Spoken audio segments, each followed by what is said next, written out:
Hello friends, Praveen का आपको प्यार भरा नमस्कार। इस नए वीडियो में आपका स्वागत है। हम हमेशा नई दिलचस्प कहानियां लेकर आते हैं। वीडियो शुरू करने से पहले एक रिक्वेस्ट, प्लीज पूरा वीडियो देखें। हो सकता है कि आप आज अपने दिन की सबसे अच्छी कहानी देख रहे हो। अगर आप बीच में छोड़ देंगे तो आपको कभी पता नहीं चलेगा कि यह क्या कहानी थी। अलिफ लैला की कहानी शुरू से देखने के लिए चैनल की प्लेलिस्ट पर जाएं। अब सुनिए आगे की कहानी। काशगर के बादशाह के सामने दर्जी की कहानी। दर्जी ने कहा कि इस शहर के सौदागर ने एक बार अपने मित्रों को भोज दिया और उनके लिए तरह तरह के व्यंजन बनवाए। मुझे भी बुलाया गया। मैं जब वहां पहुंचा तो देखा कि बहुत से निमंत्रित लोग मौजूद हैं, लेकिन मकान मालिक नहीं है। थोड़ी देर में हम लोगों ने देखा कि मकान मालिक एक लंगड़े लेकिन अति सुंदर व्यक्ति को लेकर यहां आया और अतिथियों के बीच बैठ गया। लंगड़ा आदमी वहां बैठने वाला ही था कि उसकी दृष्टि वहां पर उपस्थित एक नाई पर पड़ी। वह बैठने के बजाय सभा से बाहर जाने लगा। आतिथ्यकर्ता सौदागर ने हैरत से पूछा कि मित्र, तुम जा क्यों रहे हो? अभी खाना आने वाला है, तुम खाना के बिना कैसे चले जाओगे? लेकिन उस लंगड़े ने, जो परेदशी जान पड़ता था, कहा, श्रीमान, मुझे आपके घर पर ठहर कर मरने की इच्छा नहीं है। मैं इस मनहूस नाई का मुंह नहीं देखना चाहता जिसे आपने अपनी दावत में बुलाया है। मुझे जाने ही दीजिए। दर्जी ने कहा कि उस लंगड़े की यह बात सुनकर हम सबको और भी हैरत हुआ। हमारी समझ में नहीं आ रहा था कि उस नाई से उस लंगड़े को इतनी नाराजगी किस कारण हो सकती है। हम लोग उत्सुकतावश उस लंगड़े के चारों ओर जमा हो गए और पूछने लगे कि क्या बात है। उस लंगड़े ने कहा, मित्रों, मैं इसी कमबख्त नाई के कारण लंगड़ा हुआ हूं और इसके कारण अन्य विपत्तियां भी झेली हैं। मैंने प्रण किया था कि न केवल इसका मुख न देखूंगा, बल्कि यह जहां रहेगा वहां रहूंगा भी नहीं।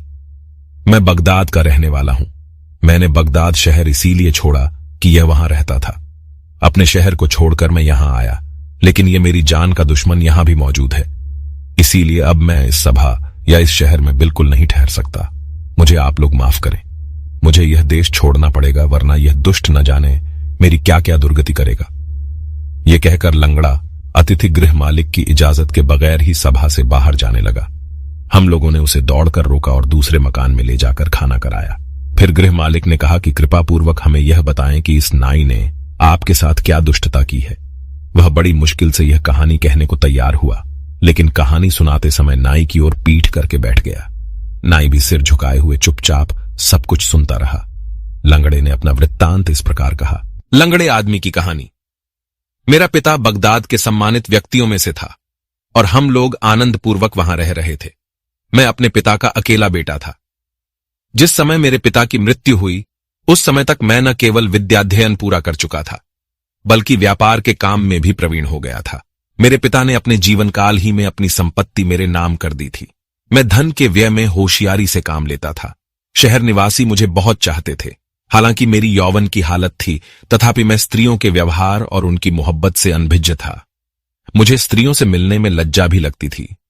एक दिन मैं कहीं जा रहा था कि सामने से कई स्त्रियां आती दिखाई दीं। मैं उनसे बचकर एक छोटी गली में घुस गया और एक मकान के सामने पड़े तख्त पर बैठ गया कि जब स्त्रियां निकल जाएं तो मैं अपनी राह पकड़ूं। मेरी आंखों के आगे एक खिड़की थी और उसमें से बहुत से फूल दिखाई दे रहे थे। वह खिड़की पहले थोड़ी ही खुली थी। अचानक वह पूरी खुल गई और उसमें से एक षोडशी दिखाई दी। मैं उसका सौंदर्य देखकर ठगा सा रह गया। वह मेरी ओर देखकर मुस्कुराई और कुछ देर पौधों में पानी देने के बाद खिड़की बंद करके चली गई।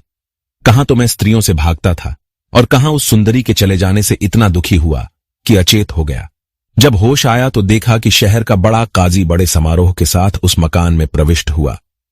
मैंने समझ लिया कि वह सुंदरी इसी की बेटी है। मैं अपने घर वापस आ गया, लेकिन उस रमणी का ध्यान मुझे बिल्कुल नहीं भूलता था। 2-4 दिन में विरह व्याधि से मैं ऐसा पीड़ित हुआ कि बिस्तर से लग गया। मेरे मित्रों और संबंधियों को मेरी दशा से बड़ी चिंता हुई और सब आकर मेरा हाल पूछने लगे।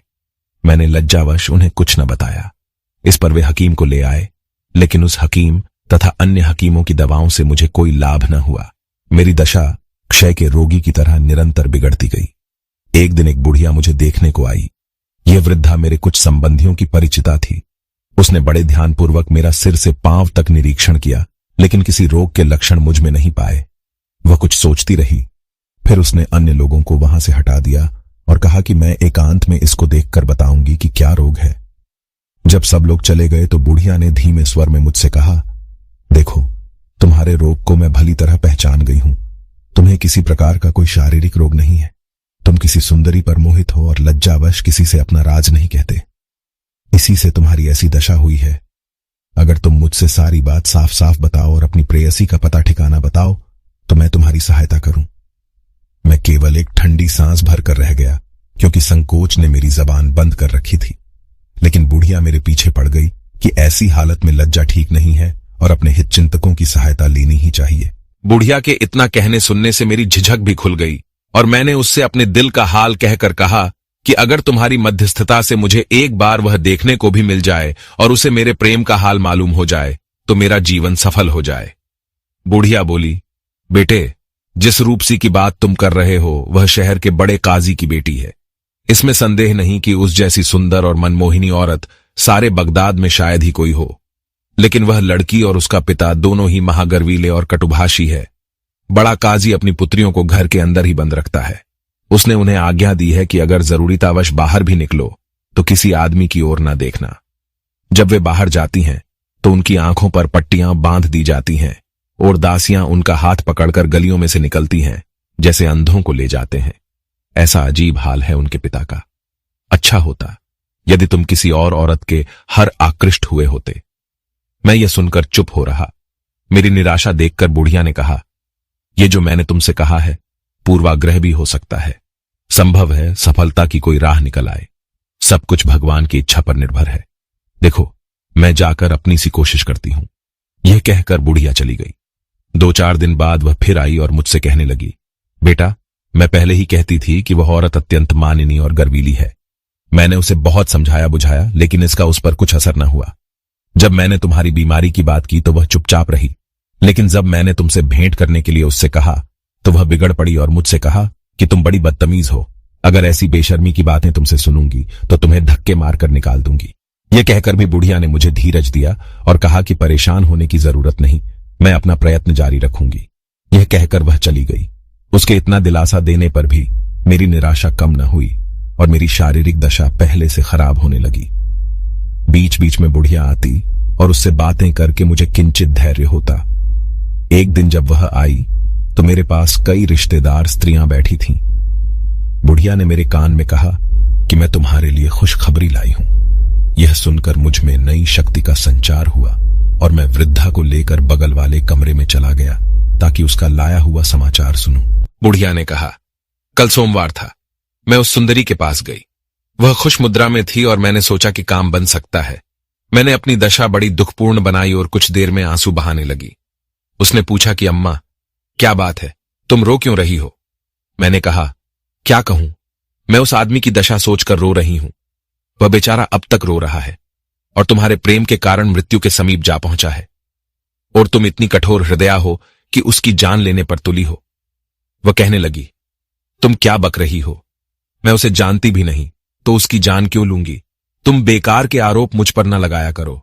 मैंने कहा, सुंदरी, तुम शायद भूल गई हो कि मैंने तुम्हें पहले ही बताया था कि यह वही आदमी है जो तुम्हारे सामने वाले मकान के चबूतरे पर बैठा था।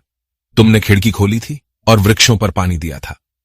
वह उसी समय तुम पर मोहित हो गया और तब से तुम्हारे विछोह में रात दिन घुल रहा है। अब उसमें सांस के आने जाने के अलावा कुछ नहीं रहा। उस दिन मैंने उसकी बात की थी तो तुम बुरी तरह बिगड़ गई थी। यह बात जब उसे मालूम हुई तो उसकी दशा और बिगड़ने लगी।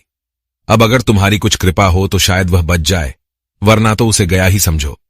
यह कहने के बाद मैंने अपने स्वर और आंखों में और दुख भरकर ठंडी सांसें लेना और आंसू बहाना आरंभ किया। फिर उस मनमोहिनी ने कहा, अम्मा, तुम ठीक कहती हो कि मेरे प्रेम ने उसकी यह दशा कर दी है। फिर कुछ देर बाद वह बोली कि अगर मुझे देखने और मुझसे बात करने भर से उसकी दशा सुधर जाए तो कोई हर्ज नहीं। मैंने ठंडी सांस भरकर कहा, तुम्हारी इतनी ही कृपा बहुत होगी। उसने कहा कि तुम उससे कहो कि अगर वह मुझे देखना और मुझसे बात करना चाहता है तो मैं इसके लिए तैयार हूं, लेकिन इतने से अधिक कोई उम्मीद मुझसे न रखे और आगे की बात तभी हो सकती है जब मेरे पिता की रजामंदी से उसके साथ मेरा विवाह हो जाए। मैंने उसे अनेक आशीर्वाद दिए और कहा कि मैं अब यह प्राणदायक समाचार जाकर उसे सुनाती हूं। उस सुंदरी ने कहा, मेरे पिताजी शुक्रवार को जुमे की नमाज जामा मस्जिद में जाकर पढ़ते हैं। उस समय वह आदमी यहां अकेला आए तो मैं उसे अंदर बुला लूंगी और पिता के आने के 1 घड़ी पहले उसे विदा कर दूंगी। उस समय वह जी भरकर मुझे देख सकता है और मुझसे बातें कर सकता है।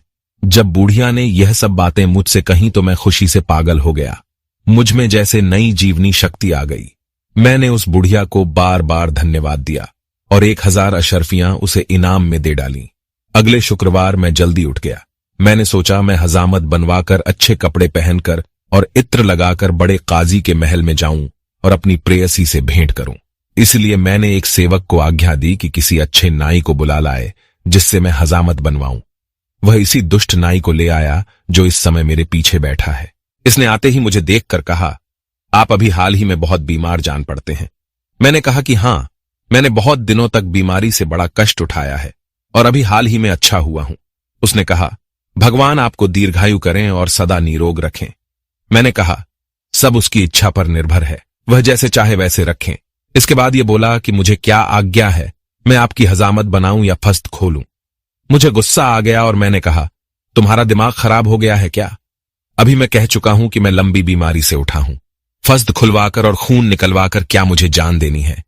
तुम जल्दी से मेरी हजामत बनाओ और अपनी राह पकड़ो। मुझे दोपहर को एक जरूरी काम से जाना है। ये नाई इस पर भी काफी देर तक बकवास करता रहा। न तो इसने अपनी औजारों की पेटी खोली, न कोई उस तरह निकालकर तेज किया। हां, कुछ देर बाद उसने अपनी पेटी से एक यंत्र सा निकाला और आंगन में जाकर उसे सूर्य की ओर लगा दिया। फिर उंगलियों पर गिनकर कहने लगा कि आपको खुश होना चाहिए। आज बृहस्पति और मंगल का बड़ा अच्छा योग है और हजामत के लिए इससे अच्छा कोई अन्य योग नहीं हो सकता। लेकिन इसके अतिरिक्त एक दुर्भाग्य का योग भी है। ग्रहों की गति से मालूम हो रहा है कि आप पर बड़ा कष्ट पड़ेगा आज, लेकिन आपके प्राणों को कोई खतरा नहीं है। हां, कष्ट ऐसा होगा कि आप उसे जीवन भर न भूल सकेंगे। आप कृपा कर मुझे साथ रखें तो शायद मुसीबत पड़ने पर मैं आपके काम आऊं। यह कहकर लंगड़े आदमी ने कहा कि दोस्तों, आप लोग खुद ही सोचें कि मेरी क्या दशा होगी। एक और मेरी जीवनदायिनी प्रेयसी ने मुझे अकेले ऐसी जगह बुलाया जहां चिड़िया भी उड़कर न जा सके। दूसरी ओर ये दुष्ट बेकार की बकबक में समय नष्ट कर रहा है। मुझे क्रोध तो बहुत आया, लेकिन मैंने उस पर काबू पाकर कहा कि देखो, मैंने तुम्हें यहां सलाह लेने और मुहूर्त देखने को नहीं बुलाया, हजामत बनवाने को बुलाया है। तुम्हें हजामत बनानी है तो बनाओ, वरना चले जाओ, मैं दूसरा नाई बुला लूंगा। इसने दांत निपोड़ते हुए कहा, आप इतना क्रुद्ध क्यों हो रहे हैं? मेरे जैसा गुणी नाई आपको सारे संसार में नहीं मिलेगा। मैं अनेक विद्याओं में पारंगत हूं, जिनमें से कुछ का जिक्र कर रहा हूं। मैं हकीमी जानता हूं, ज्योतिष, व्याकरण, काव्य शास्त्र, वेदांत, न्याय व्यवस्था आदि सब जानता हूं। मैं गणित भी जानता हूं और खगोल शास्त्र भी, और सारे बादशाहों के इतिहासों से भी परिचित हूं। मेरे स्वर्गवासी पिता ने, जिनकी याद से मेरा दिल अब भी भर जाता है, सारी विद्याएं मुझे सिखाई थीं, जिससे मैं आप सज्जनों की सेवा भी करूं और सुरक्षा भी। उसकी यह बकवास सुनकर मुझे क्रोध की बजाय हंसी आ गई। मैंने कहा, तुम कब तक बकबक किए जाओगे और किस समय मेरी हजामत बनाओगे? इसने कहा, यह भी अच्छी रही। और लोग तो कहते हैं कि मैं बहुत कम बोलता हूं और आप कहते हैं कि मैं बकबक करता हूं। अब सुनिए, मेरे 6 भाई हैं। बड़े का नाम है बकबक, दूसरे का बकबारह, तीसरे का बूबक, चौथे का अलकूज, 5वें का अलनसचर और 6ठे का शाहकुबक। इसमें संदेह नहीं कि यह सब बड़े बकवासी हैं। मैं इन सब से छोटा हूं और बहुत कम बोलता हूं। दर्जी ने कहा कि लंगड़े व्यक्ति ने यह कहकर कहा कि मित्रों, अब आप ही लोग न्याय करें कि इतना बकबक करने पर भी यह अपने को अल्पभाषी कहता है। अब मैंने दूसरे सेवक से, जो घर की व्यवस्था देखता था, कहा कि इस नाई को 3 अशर्फियां देकर विदा कर दो, मैं आज हजामत नहीं बनवाऊंगा। इस नाई ने कहा, मालिक, ये आप क्या कह रहे हैं? मैं कोई अपने आप तो आ नहीं गया, आपने बुलाया है तो आया हूं। मैं तो अब आपकी हजामत बनाए बगैर जाऊंगा नहीं। आप मेरे गुणों को नहीं जानते, इसीलिए मेरी कद्र नहीं करते। मेरा दुर्भाग्य है, आपके पिता मेरी कद्र जानते थे। वे जब मुझे बुलाते तो इतना स्नेह करते जैसे गोद में बिठा लेंगे।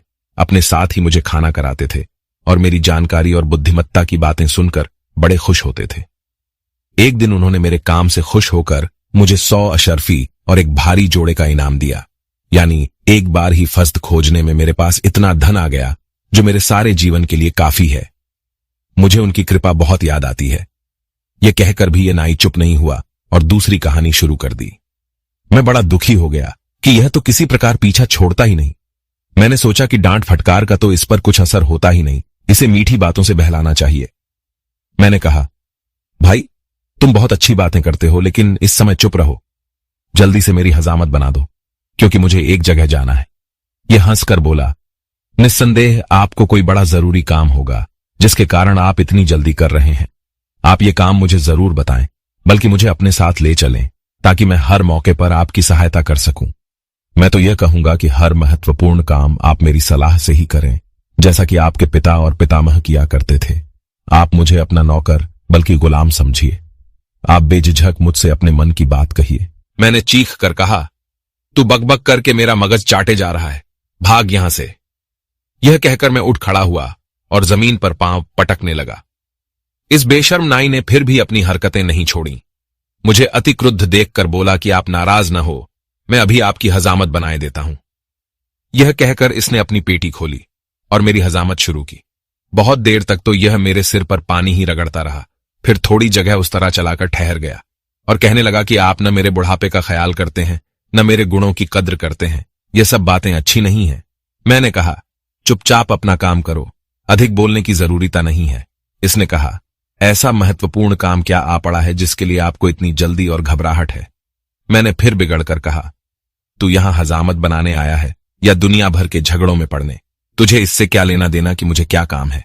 इस निर्लज्ज ने कहा, मेरे मालिक, आप चाहे जितना क्रोध करें, मैं तो यही कहूंगा कि मुझे डर है कि आप बगैर समझे बूझे जल्दी में काम करेंगे और आपकी हानि होगी। बुद्धिमानों का कहना है कि हर काम सोच समझकर करना चाहिए। आप कृपा करके मुझे अपना काम जरूर बताएं। अभी तो दोपहर होने में 3 घड़ी बाकी हैं, ऐसी जल्दी भी क्या है? मैंने कहा, जो लोग वादे के पक्के होते हैं वे नियत समय से पहले ही निश्चित स्थान पर पहुंच जाते हैं। तुम फौरन हजामत बनाओ। इसने धीरे धीरे मेरा सिर मूंढना शुरू किया और आधा सिर मूंढकर खड़ा हो गया और सूर्य की ओर देखकर कहने लगा कि अभी हजामत पूरा करने की साइत नहीं आई। मैंने कहा, मुझे ज्योतिष पर विश्वास नहीं, तू जल्द हाथ चला। इसने कहा, अच्छा आप कहते हैं तो बनाए देता हूं, लेकिन डर है कि आप कहीं बीमार न पड़ जाएं। यह कहकर इसने काम तो शुरू किया, लेकिन यह हाल कि एक बाल मोड़ता था तो 10 बातें कहता था। मैंने इसे धोखा देने के लिए कहा कि मेरे मित्रों ने मेरे स्वास्थ्य लाभ की खुशी में भोज दिया है, मुझे उसमें जाना है। यह सुनकर यह उछल पड़ा और बोला, आपने अच्छी याद दिलाई।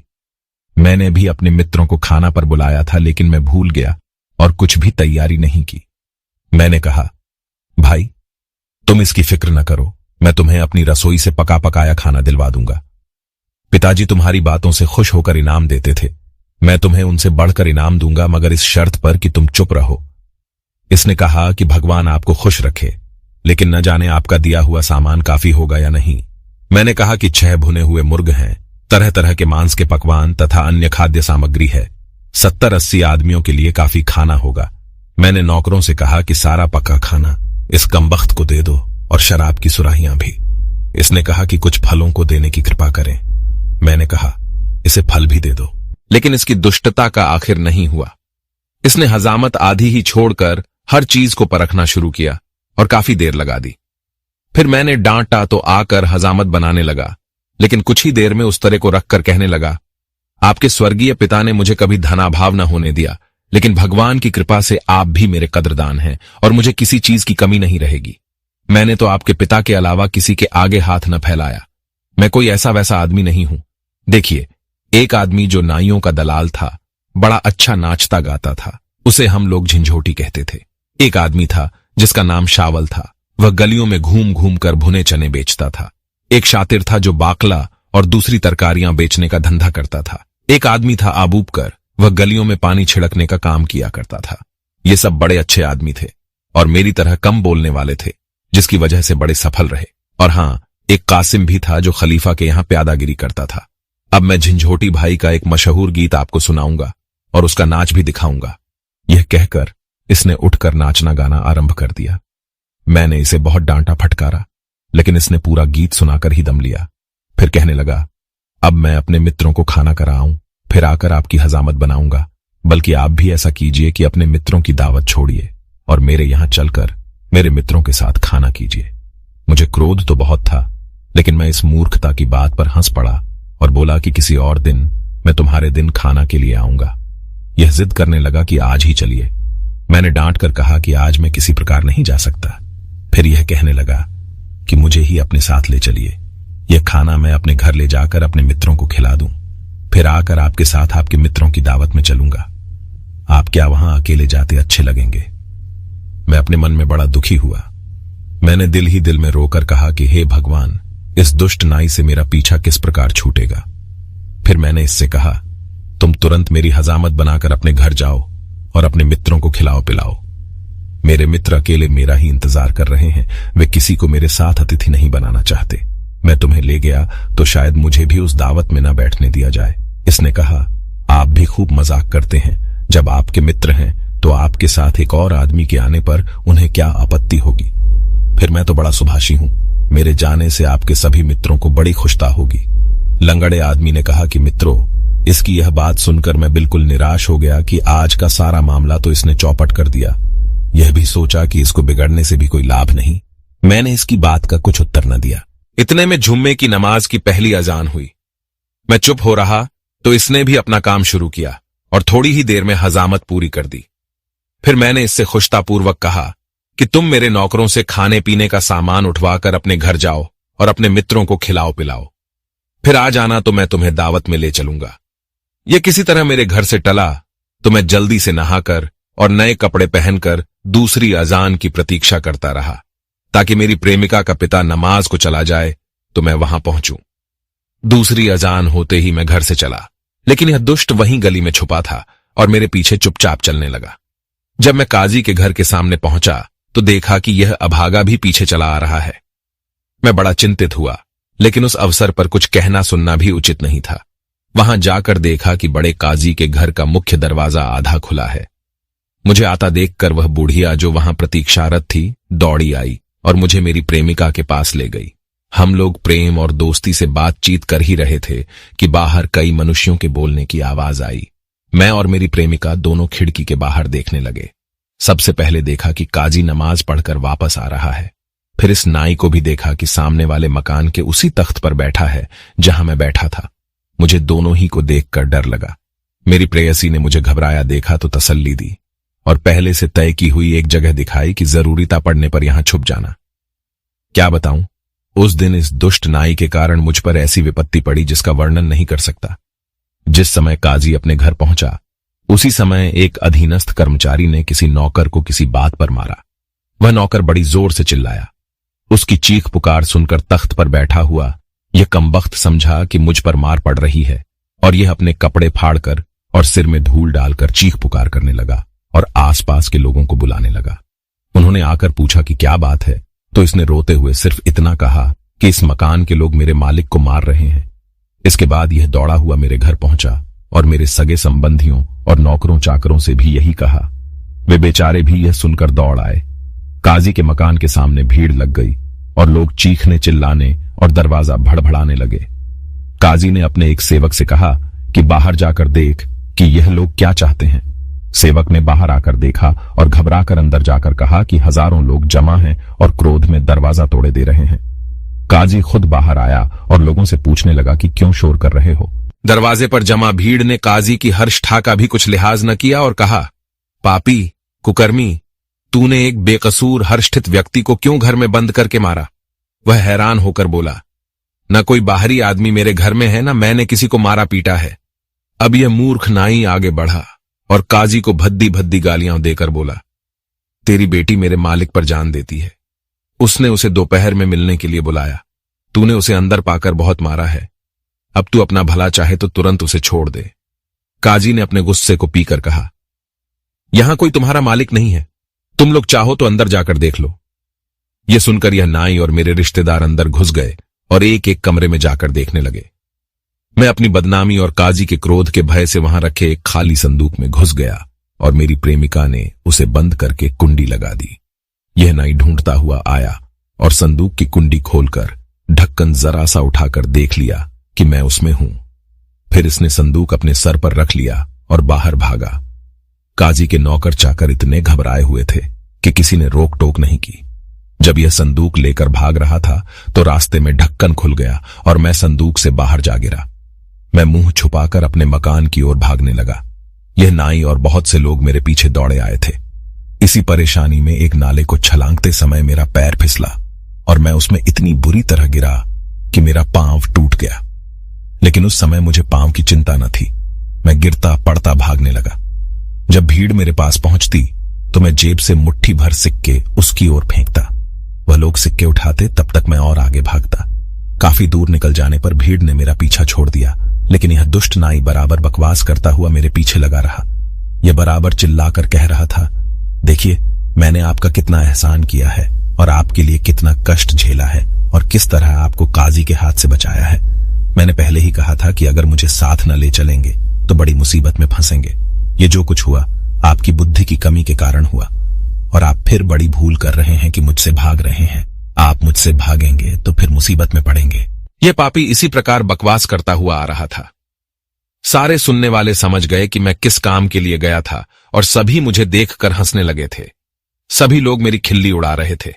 मेरा जी करने लगा कि इसी जगह इसे पकड़कर इसका गला दबाऊं, लेकिन यह सोचकर रह गया कि ऐसा करने में मेरी ही और फजीहत होगी।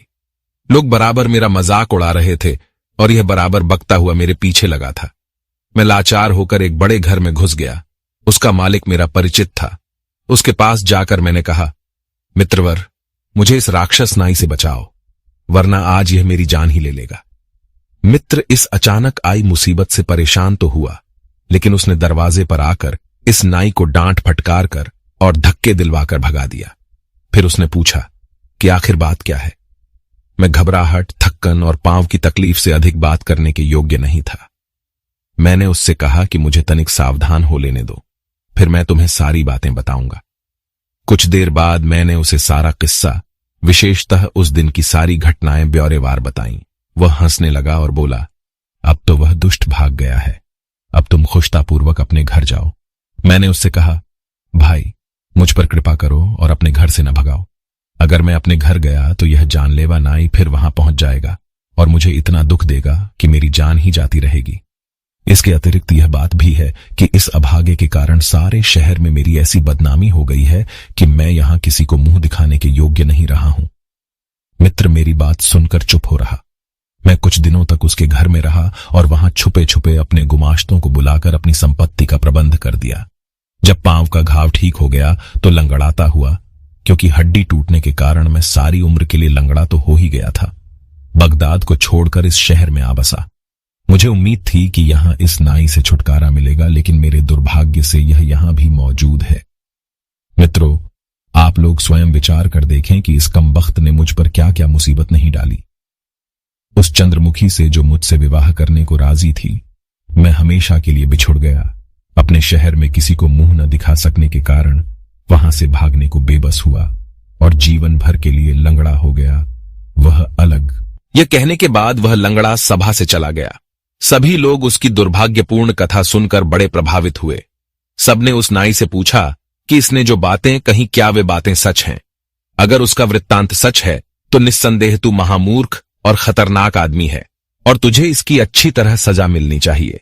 नाई बोला, जो कुछ उस आदमी ने कहा वह बिल्कुल सच है, लेकिन आप ही बताइए कि मेरा क्या कसूर है। मैं तो उसकी चीख पुकार सुनकर उसकी सहायता के लिए गया था। वह तो लंगड़ा ही हुआ है, मैं न होता तो उसकी जान भी जा सकती थी। वह मुझे उल्टे दोष देता है। मैं तो 7 भाइयों में सबसे कम बोलने वाला हूं। कहो तो अपनी और अपने भाइयों की कहानी कहूं। यह कहकर उसने बगैर उनकी इजाजत की प्रतीक्षा किए अपनी कहानी शुरू कर दी। इस वीडियो में कहानी यहीं तक। आगे के लिए आपसे मिलते हैं अगली वीडियो में। ऐसे ही और भी ढेरों मजेदार कहानियां, हैरान कर देने वाले किस्से, अनसुलझी घटनाएं, रहस्य और जानकारियों के लिए अभी हमारे चैनल को सब्सक्राइब करें। आपको यह वीडियो पसंद आया हो तो लाइक जरूर कीजिए और शेयर कीजिए। नोटिफिकेशन के लिए राइट साइड जो नीचे बेल आइकन है इसको दबा दें ताकि लेटेस्ट अपडेट आपके पास सबसे पहले पहुंचे। तब तक के लिए हंसते रहिए, मुस्कुराते रहिए।